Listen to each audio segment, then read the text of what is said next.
1, action.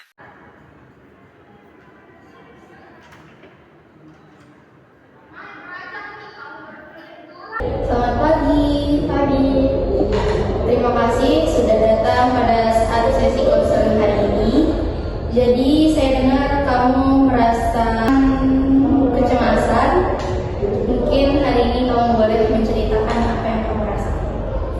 Terima kasih Kak. Akhir-akhir ini saya merasa tertekan dengan tugas kuliah dan ekspektasi dari orang tua.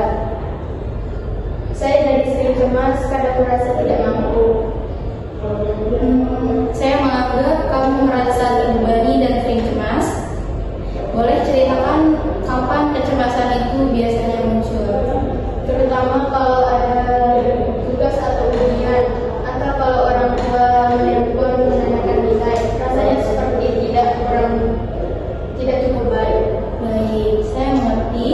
Kecemasan itu sebenarnya respon tubuh dan pikiran, tetapi terhadap tekanan. Misalnya kita mulai berpikir negatif, jantung berdebar, dan kadang sulit tidur. Kamu pernah merasakan itu?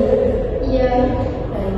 Kecemasan sering muncul saat kita merasa tuntutan yang kita hadapi lebih besar dari kemampuan kita.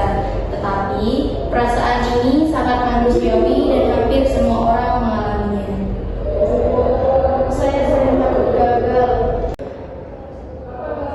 Perasaan takut gagal itu sangat umum, apalagi saat tekanan akademik dan keluarga. Yang penting kecemasan bisa dikelola, lalu kita mengenali sumber masalahnya. Apakah kita terlalu menutup diri atau takut mengecewakan orang lain? Itu reaksi yang wajar. Saya sering merasa takut gagal. Kadang berpikir kalau gagal semua usaha saya akan jadi.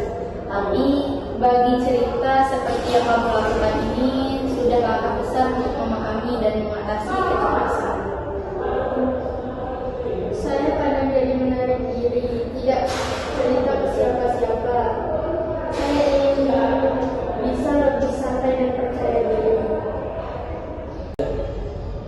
Langkah awal bisa dengan mengenal pikiran dan perasaan saat cemas, lalu mencoba berbicara positif pada diri sendiri. Saya sarankan kamu mencoba menulis cerita dan mencoba teknik relaksasi sederhana. Saya akan mencoba hal ini. Baik, bagus sekali. Ingat, kecemasan bukan suatu yang harus ditakuti, tapi bisa jadi petunjuk agar kita mengenal diri lebih dalam. Terima kasih sudah berani berbagi hari ini. Terima kasih kembali.